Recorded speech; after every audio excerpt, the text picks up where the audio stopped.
ስለ አሜሪካን ካለ በኋላ ስለ አፍሪካ ሲያወራ ስለ ሱዳንም ሰፋ በርቀቅ ያለ መግለጫ ሰጥቷል። ባይዘው መቼም ስለ ኤርትራ ብቻ ነው እንጂ የማይነግረን ስለ ዓለም ሁሉ ይነግረናል። ሱዳንን በመመለከትም ይሄ ሰው ጤናማነቱን ኦር እኔ አንዳንድ እድሜ ጥሩ ነው እድሜ መጥፎም ነው። ሰው እንደዚህ ያድጋል እንደዚህም ይመለሳል። ወደዚህ ዲክላይን ማድረግ ሲጀመር አሜሪካ ነገር ቢሆን ኖሮ የጤና ምርመራ ይደረጋል። አሁን ቅርብ ጊዜ ትራምፕ ተመርምሮ ሁሉ ነገር ኦኬ ነው ብሎ ለጥፏል። ኢሳያስ መመርመር አለበት። ወርዷል፣ በጣም አሽቆልቁሏል። ባይዘው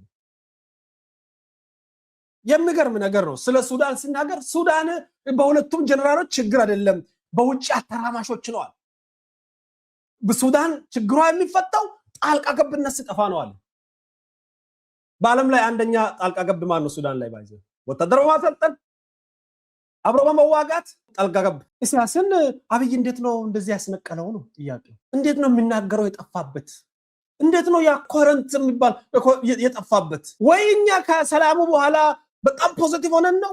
እኔ በግሌ ፖዚቲቭ ሆኜ ነው ሰብስታንስ ሰማሁት ከሱ ንግግር፣ ወይ ሰብስታንስ ያለው የመሰለኝ፣ ወይስ ኢሳያስ በዚህ 2 እና 3 ዓመት ውስጥ ድራፕ አድርጓል ሲግኒፊካንትሊ? this is so low በቃ ከዚህ በላይ ዝቅታ እንደሚቻል አላ ግን ሰፊ ጊዜ ሰጥቶ ዩናይትድ አረብ ኤሚሬትስን ሲጨፈጭፍ ነው ያለው። ከዛ በኋላ ግን እኔ ከግብጽ ጋር ሰላም ነኝ ጥሩ ግንኙነት ላይ ኦፍ ኮርስ ከግብጽ ጋር ያለን ግንኙነት ፍሬያማ ሆኖ ቀጥሎ ኦፍ ኮርስ ምን ጥያቄ አለው? ፍሬያማ ባትሆን ነው የሚገርመኝ። እነሆ ሸክላ ሰሪ ሸክላው እንደወደደ እንደሚያደርግ አለቃ እንደወደደ ሲያደርግ እንዴት ነው ፍሬያማ ማለት ነው? ከዛ ፍሬ ኤርትራውያን ምን ገመጡ ነው እንጂ ችግሩ እኮ አንተናማ አለቃ ፍሬያማ ናችሁ። ያልተገነዘበው ግን የዛ ዛፍ ፍሬውን ነው እሱ የሚያወራው ስሩን እየቆረጥን እንደሆነ አልገባም።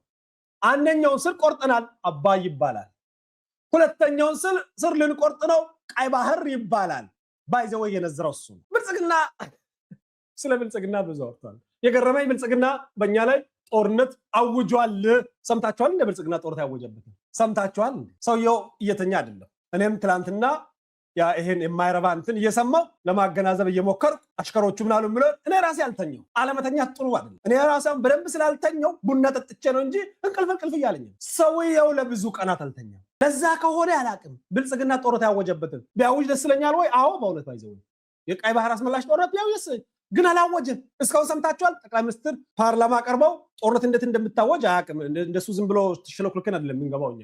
ጦርነት ከታወጀ እንዴት እንደምትራቃላችሁ ፓርላማ ያውጃል። ጠቅላይ ሚኒስትሩ መጥቶ ከዛሬ ጀምሮ ለዘመናት ለ3 ዓመታት ሌባው ሻቢያ የጠላት ተላላኪ በመሆን የወሰደብንን ቀይ ባህር ለማስመለስ የኢትዮጵያ መከላከያ ሰራዊት ታዟል ይላል። ባይፋ በግልጽ በአደባባይ ያኔ የፈርዖን ኮሽና ውስጥ መደበቅ አትችልም። እስካሁን የሰማነው ነገር የለም። ጦርነት ሳይታወጅ ቀይ ባህር ያስፈልገናል የተባለው እንደ ጦርነት ከወሰድ አክቹዋሊ ጦርነት ሲመጣ ምን እንደምትናገር አላውቅም። I really enjoy አድርጋለሁ ትላንትናው። ለምን ታውቃላችሁ?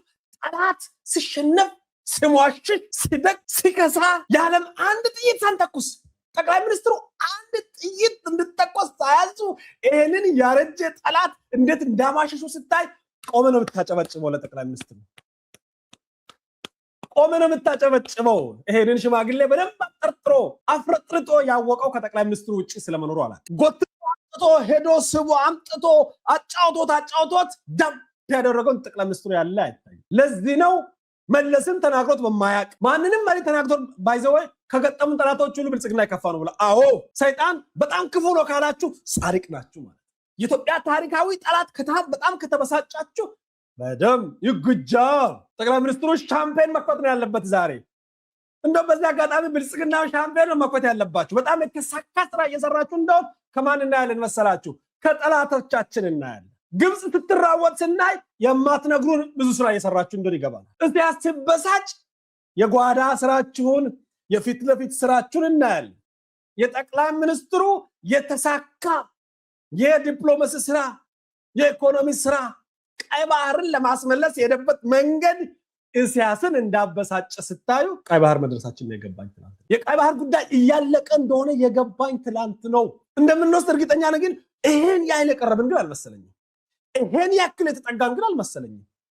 የኤርትራን መንግስት ነኝ ባይሆን የሞጣ ቀራኒዮ ምናክ ሞጣ ቀራኒዮ ደግሞ እንዳይሰድበኝ ሞጣ ቀራኒዮ እንደምናረግን አልገባኝ እንዴ ቲክቶክ ብኖር ኖሮ እኮ ሞጣ ቀራኒዮ እኮ ውድቆ ነው ማለት እኮ ባይዘው እንዴ ታብታበ አድርግ ብቻ ነው የቀረውና ጋዜጠኛ ፊት አለ ባንዲራ ስላለው እንጂ የእድሜ ባለጸጋ ሞጣ ቀራኒዮ ያልኩት እኮ ሌላ ምን መላልኩ ኧረ ሞጣ ተበልተሃል ኧረ ሌላ ተፎካካሪ መጥቷል ኧረ ሌላ ተወዳዳሪ መጥቷል ቆርጣችሁ ላኩለት ይሄንን ቆርጠላት ወደ ገደለው እየገባው ነው ወደ ዋናው ማማዋቂያ ነው ብዙ ነገሮችን ነው ያነሳው በተለይ ስለ ብልጽግና ጠያቂው ሲጠይቅ እዚች ለብቻ ነው ፎከስ ማድረገው ጠያቂው የሁለቱ ጋዜጠኞች ናቸው ሁለቱንም አግኝቻቸዋለሁ ባይዘው ማሽን ናቸው ተጽፏቸው ይሰጣል ያንን ነው የሚጠይቁት ሰውዬ በጣም ነው የሚሸመድደው ባይዘው ለዚህ ቃለ መጠይቅ 3-4 ወር ነው የሚዘጋጀው መጨረሻ ላይ አብዱት የሚያደርገው አረቄና ቡና እየጠጣ ነው የሚሸመድደው ከተጻፈ ጥያቄ ውጪ ከጠየቁም ምን ብለው ይጠይቃሉ ስለ ውሃዎች እያነሳ ብልጽግና ስለ አባይና ስለ ያስፈራራናል ምን ትላለህ ሲባል ምን አለ እኔን እንኳን ባጠይቁኝ ደስ ላይ ነበር እንዴ ጠይቁ ብለህ ጽፈ ከሰጠ በኋላ ኤርትራ ውስጥ ሳትዘጋጅ ልትመልስ ካለ በኋላ ግን ፍጹም ተዘጋጅቶና ተበሳጭቶ መጣበት ባይዘው በቃ እኔ ፒኩ ከዚህ ቃለ መጠይቅ የወደድኩትን ምርጡን ንግግር አመጣላችኋለሁ በዶክተር አብይ ላይ አነጣጥሮ የተኮሰው ማለት በአራት ቃል ነው የሚገልጸው አለ የመጀመሪያው ዶክተር አብይን ሰነፍ አለ እስቲ ሰነፍ ብላችሁ ጻፉ ሰነፍ ሰንፍና ክፉ ነገር ነው ቤተሰብ በረዶ በበጋ እንደማያስፈልግ ሁሉ ለአህያ ዱላ እንደሚያስፈልግ ሁሉ ክብር ለሰነፍ አያስፈልግም ይላል ቃለ እግዚአብሔር ራሱ ሰነፍ እዚህ ውስጥ ካለ መጽሐፍ ቅዱስ አይፈቅድም ቅዱስ ቁርአን ላይ ያለውን ጻፉልኝ ሰንፍና አንተ ሰነፍ ሂድ ከገብረ ጉንዳን ተመልከት የክረምት ምግባቸውን በበጋ ያሰናዳሉ አለቃ የላቸውም እንደ ሰራዊት ይሄዳሉ ይላል ቃሉ ስንፍና ክፉ ነገር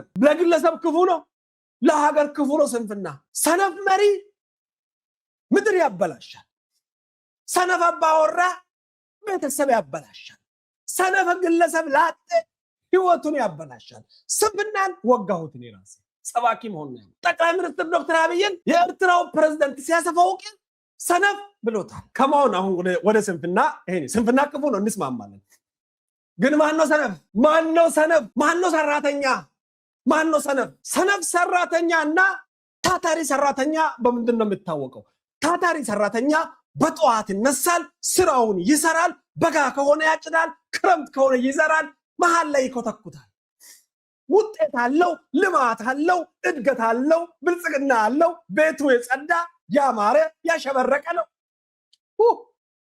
ሰነፍንሳ ሲሆን ይተኛል ያንቀላፋል ይቆሽሻል ይደሃያል ቸስታ ባዶ ነው በግለሰብ ደረጃ የሰነፍ ደጅ በአረም ይወረራል የታታሪና የትጉ ደጅ አበባ ነው ጋርደን ነው ያምራል ያጠጣል ይኮተኩታል ያሳምራል ይከረክማል አቤት አዲስ አበባና አስመራን እናነጻጽርና ማነው ሰነፍን እንፍረድ የሰነፍ ከተማ መንግስት ሰነፍ ሲሆን ከተማው ይመሰክራል መንግስት ሰነፍ ሲሆን ግብርናው ይመሰክራል መንግስት ሰነፍ ሲሆን ልማቱ ይመሰክራል የማነው ስንፍና ማን ላይ ነው ስንፍና መሰረቱን ጥሎ ጎጆ ቀልሶ ያመታዊ ስብሰባ ያደረገ ክላሲካል ቴክስቡክ ምሳሌ በአለም ላይ ቢፈለግ ከኤርትራ ዋና ከተማ ከአስመራ ውጪ ምሳሌ የታገኛላችሁ ለዚህ እኔ በህይወት የሚንቀሳቀስ ህየው ምስክር ነኝ የዛሬ 35 ዓመት